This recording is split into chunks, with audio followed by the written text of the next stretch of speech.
Hello to our Connect FM viewers and listeners. Today we have in studio with us the leader of the BC's Green Party, Ms. Sonia Furstenau. Ms. Sonia Furstenau became an MLA for the first time in 2017, but last year in 2020, just before the snap election, she had become the leader of the BC Green Party. And at that time, it did not just only test her qualities and capabilities as a leader, but also her political will. And under her stewardship, the BC Greens, they were able to maintain their 2 seats on the island and even came very close to winning a seat on the Lower Mainland. But that did not happen eventually. So they right now have 2 members in the Legislative Assembly, Ms. Furstenau herself and Mr. Adam Olson. And in the BC NDP majority, the BC Greens do not have the same power that they did when it was the NDP minority and they had a power sharing agreement. But still, the BC Greens are bringing together practicality into the politics. Today we have the leader of the party in the studio with us. Ms. Furstenau, very good morning to you and welcome. Good morning and thank you so much for having me. It's been quite the year or a year and a half now with the pandemic and also the snap election that happened last year. How do you think the pandemic has reshaped the political landscape of the province? That is a great question. And I think in some ways, obviously, the snap election was not unconnected to the pandemic. That the NDP saw an opportunity last September to kind of have the election and get a majority, and they did it. And I think in some ways, the unfortunate outcome of that is that what happened originally because of the pandemic, the collaboration, the reduction in partisanship, all 3 parties coming together and realizing we had to rise above and really serve in a time like this. After the election, we lost a lot of that. And since we've come back to the legislature, the official opposition, the Liberal Party, and us have been consistently asking, let's get back to that cooperation, that collaboration, let's work together. There are so many crises. So the pandemic is an ongoing emergency. We know it's not done with us yet. But we have so many other emergencies and crises. We have a housing crisis that just keeps getting worse. We have a toxic drugs crisis that is stealing the lives of too many people. We have a mental health crisis that is growing. And what we need is a collaborative approach that recognizes some of these things are beyond partisan and beyond politics. We have to approach them as a governance model and say, how do we serve together? You're right about multiple crises that are facing the province at this point, and one of the ones being the opioid crisis. If I'm not mistaken, it wasn't too long ago that your party had proposed to the NDP that let's take the partisanship out of dealing with the opioid crisis so that political accountability is done away with and everyone can collaborate and tackle this situation. Why do you think that idea has not been adapted by the government? You know, I think that partisanship can get in the way of realizing what is sometimes necessary. And will persist. And we and the BC Liberals have asked for this, and we're going to continue to present it as an opportunity and a solution. We need to all be hearing from the same experts, from the same frontline workers, from the same medical professionals, so that we can all understand what the path forward is and then take it together. Because it's going to take some courage. But 6 people a day are dying in BC right now. And so if there's ever been a time for courage, this is it. The other challenge that we have, and that's been persistent at least for this generation, is the climate crisis. And these past few days we've seen the extreme heat wave, and it's claimed so many lives. What do you think is the practical political solution to tackle this problem? Again, it needs to be recognized that the size of the climate crisis is so enormous that we cannot expect to successfully tackle it by approaching it the same way we've approached other issues in politics. It's not about how do we play this off another party, how do we win points. This is the greatest challenge facing humankind right now. And what we owe to our children and future generations is that we respond to this in the measure of emergency that it is. The impacts we're seeing right now, the heat domes, the heat waves, the fires, the droughts, these are built in from decades ago of emissions. We have a long ways to go. So we need to immediately get our emissions down. We need to stop subsidizing the oil and gas industry. We need to transform our energy economy. We need to build resilience in our communities, and this is connected. Our communities need to have energy resilience, local economic resilience, social resilience. We need to take care of each other better than we do now. And this should be an all hands on deck approach. And that's, I cannot understand how we can let politics get in the way of something like the climate emergency. I do want to spend some more time exploring some of the ideas that you've mentioned. Yes, this climate crisis, as you said, has been built in over the last few decades. But some people are very quick to point out that, we've had about 45 days of no measurable rain in the lower mainland, but that's not the longest. The longest was 70 years ago. We had record-breaking temperatures when the mercury touched close to 50 degrees Celsius, but that temperature broke a record which was set in 1937. So we've had these extreme weather conditions even in the past when climate change was not really a topic of discussion. So how do you convince those people who say that, well, this is all just cyclical and this is not because of the human activity or because of the climate change? One of the most interesting things I've learned about the 1930s and the droughts that happened across North America in the 1930s was there was absolutely human input into that. And so the ways in which fields were being cleared and the amount of topsoil that was being removed actually contributed to these changes in the weather patterns that we were seeing at that time. But the important thing is, this isn't about a weather event or one storm or one drought. What is being mapped, what the data is showing, what scientists have been reviewing and modeling for a long time, and those models are proving to be conservative, is that we are talking about patterns, long-term changes in patterns. And so, yes, there were hot periods in the past.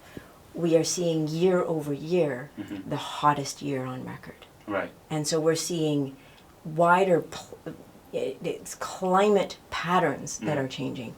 And the important thing is to recognize we've put an enormous amount of additional energy into our atmosphere, and energy has to go somewhere.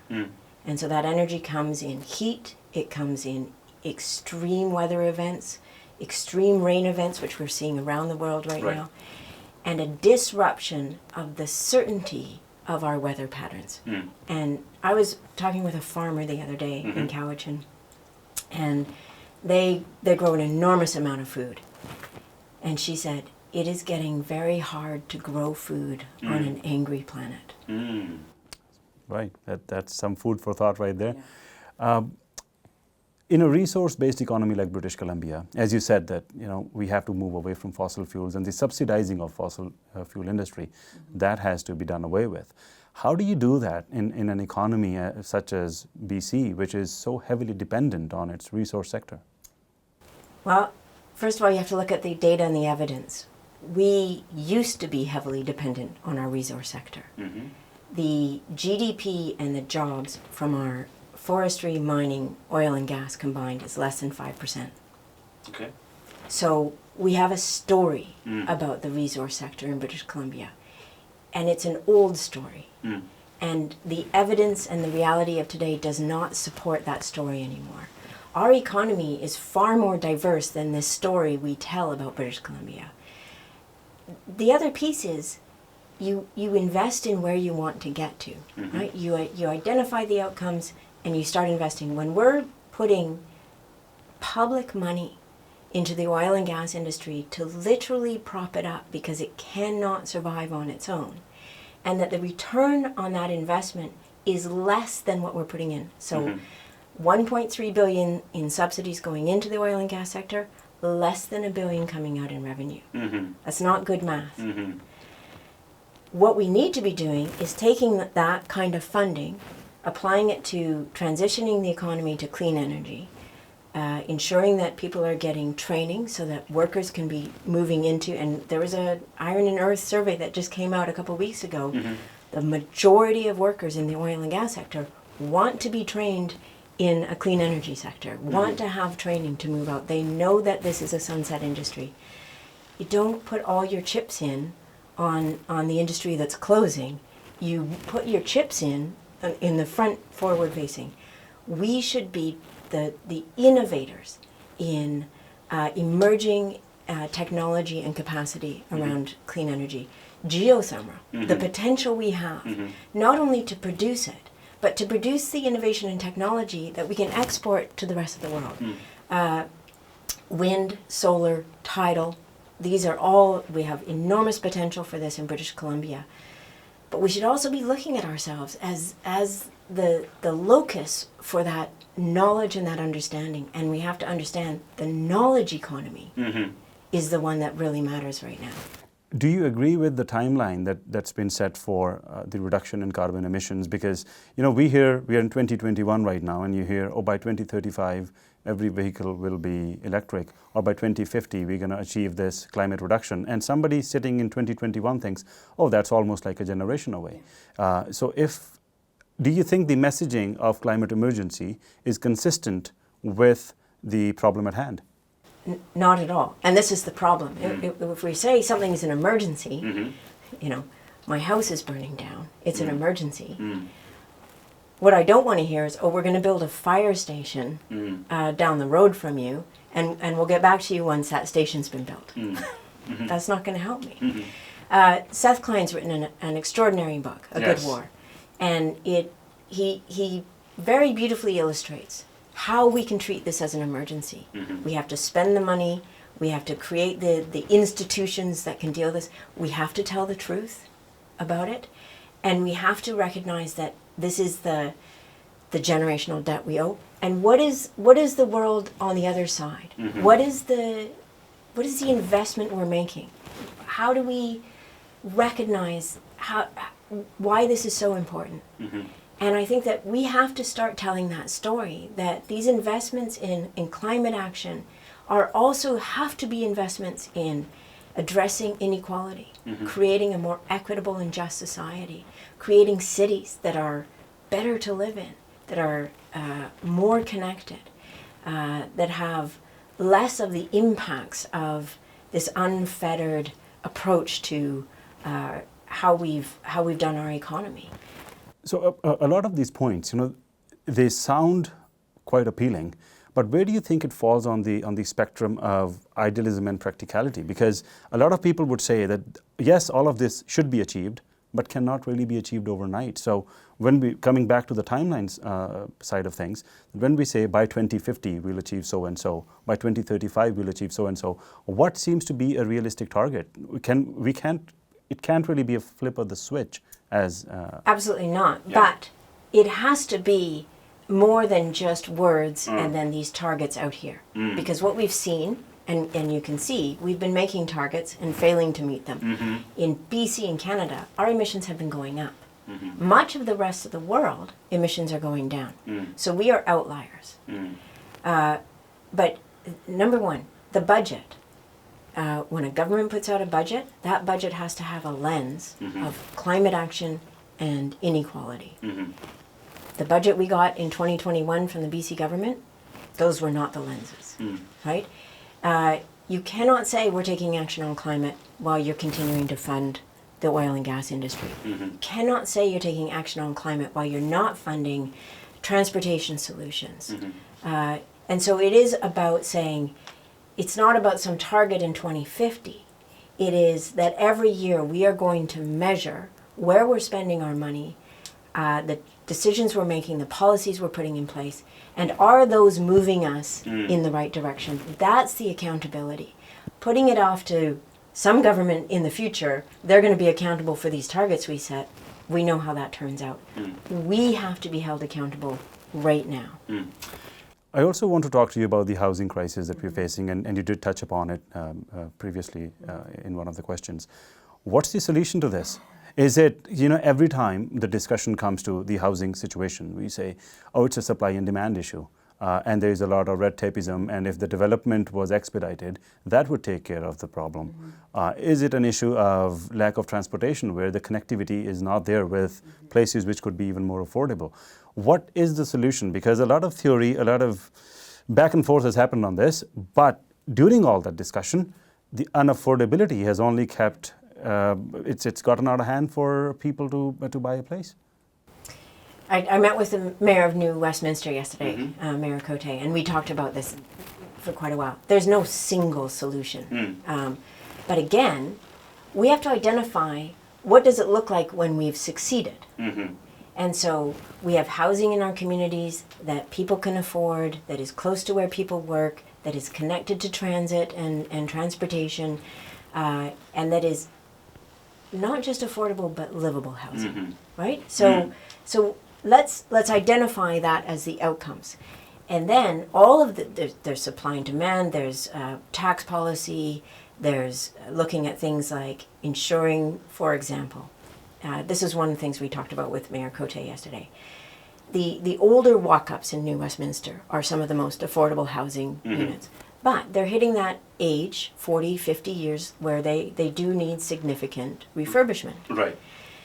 But the local landowners don't have a lot of money, and you're limited by your rental cap, cap on rental increases.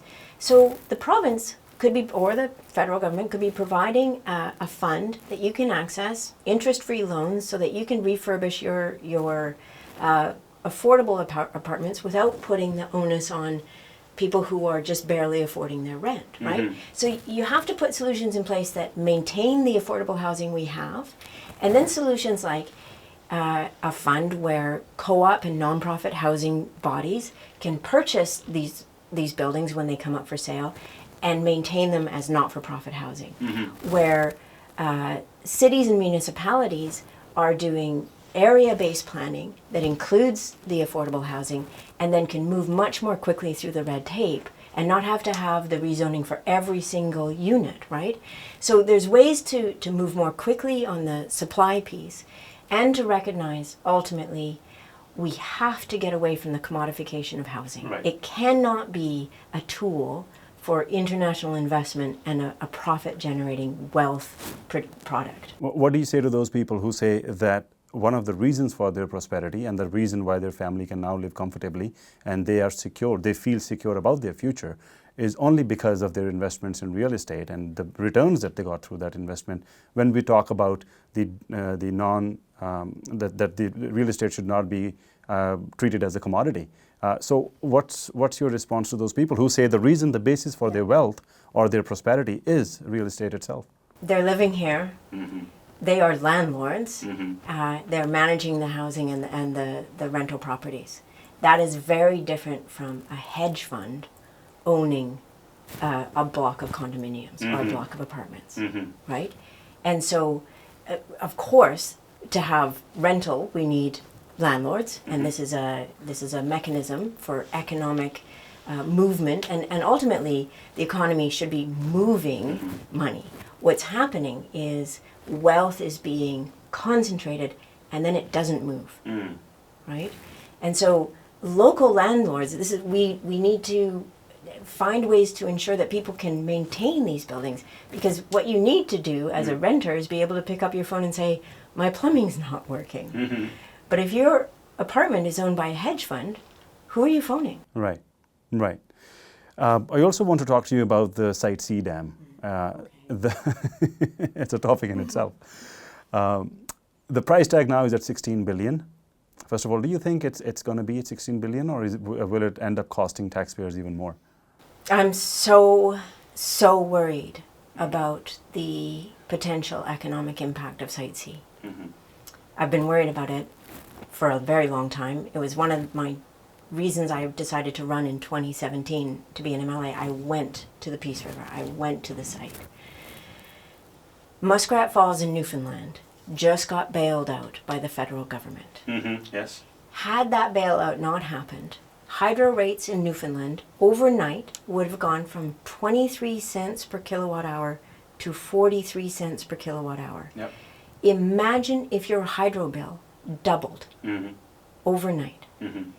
This is the implication of these kinds of mega projects, which always go over budget, always underproduce what they say they're going to produce. The problem with Site C is the geotechnical issues at that site are not going to go away. Grand Chief Stuart Phillip, we were in a meeting several years ago about Site C, and he said, Mother Earth is fighting back.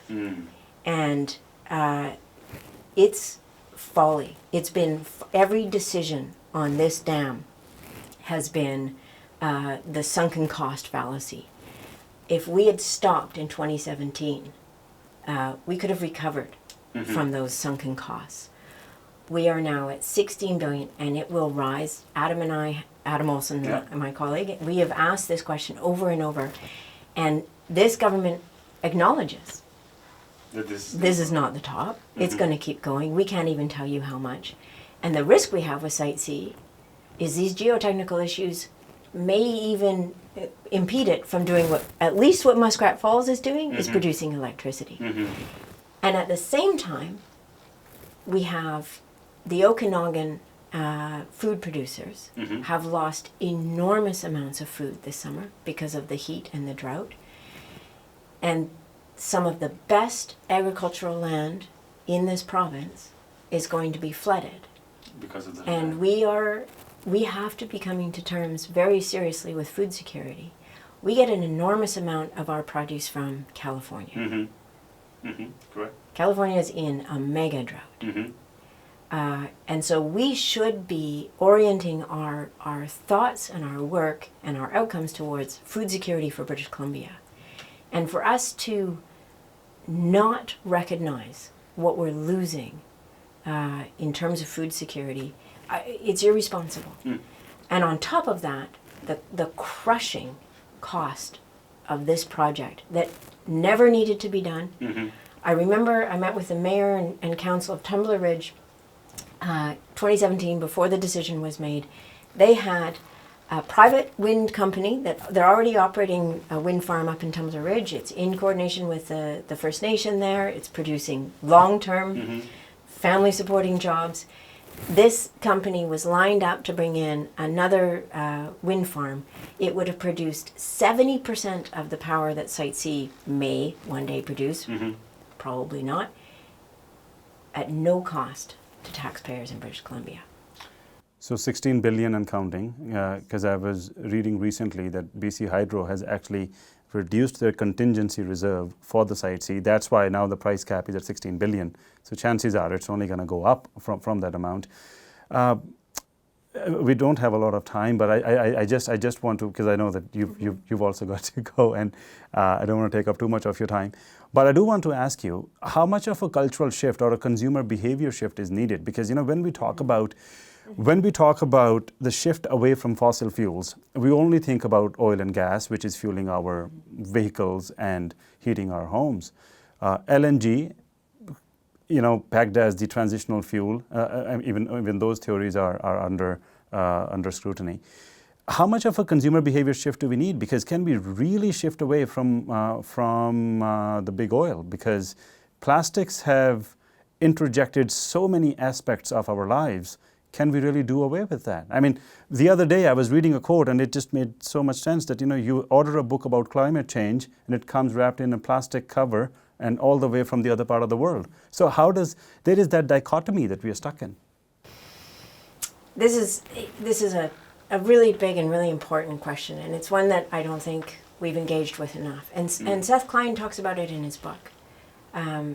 Part of the success of the war effort in World War II was the recognition that we all collectively are going to make sacrifices for the greater good. And on the other side of those sacrifices is a better outcome, a better world for us and for our children. We need to bring that thinking back. We need to really sit with, do I get to have everything I want at whatever cost that is, regardless of the impact it has on my children and my grandchildren, your children, your grandchildren? And we are seeing, to me, some sort of peak irresponsibility when billionaires are shooting themselves up into the sky, causing enormous emissions, and instead of recognizing we have this collective responsibility to each other, we have a shared humanity. And how do we recognize that being a part of a shared humanity, understanding, and it's not sacrifice to have more green space in our communities, it's not sacrifice to have better transit, it's not sacrifice to have clean air, safe drinking water. And we have to stop thinking of that as the sacrifice and start to recognize, I mean, my throat is scratchy because of the particulate matter in the air right now. The sacrifice is having not clean air, is having a fire season instead of a summer, is having stage 4 restrictions on water use because we're running out of water. And at some point we have to ask ourselves, is my personal desire enough to trump all of this collective good that we have to work towards? George Monbiot talks about this. What we need to strive for is personal sufficiency. Everybody has enough. Everybody has a place to live. Everybody has access to clean water, food, education. But we have public luxury. We have beautiful parks. We have amazing community centers. We have fantastic transit. We have, again, access to education, which is so pivotal. And this is what we should be striving for. And in fact, it will bring us more joy and more happiness to have that connectedness in our lives and in our communities than consumerism can ever bring us. Ms. Firstino, thank you so much for your time today. I know there are so many other topics that we can delve into, but I think this is a conversation which should be ongoing, and we look forward to chatting with you again. Thank you. It's such a pleasure. Thank you so much. Thank you.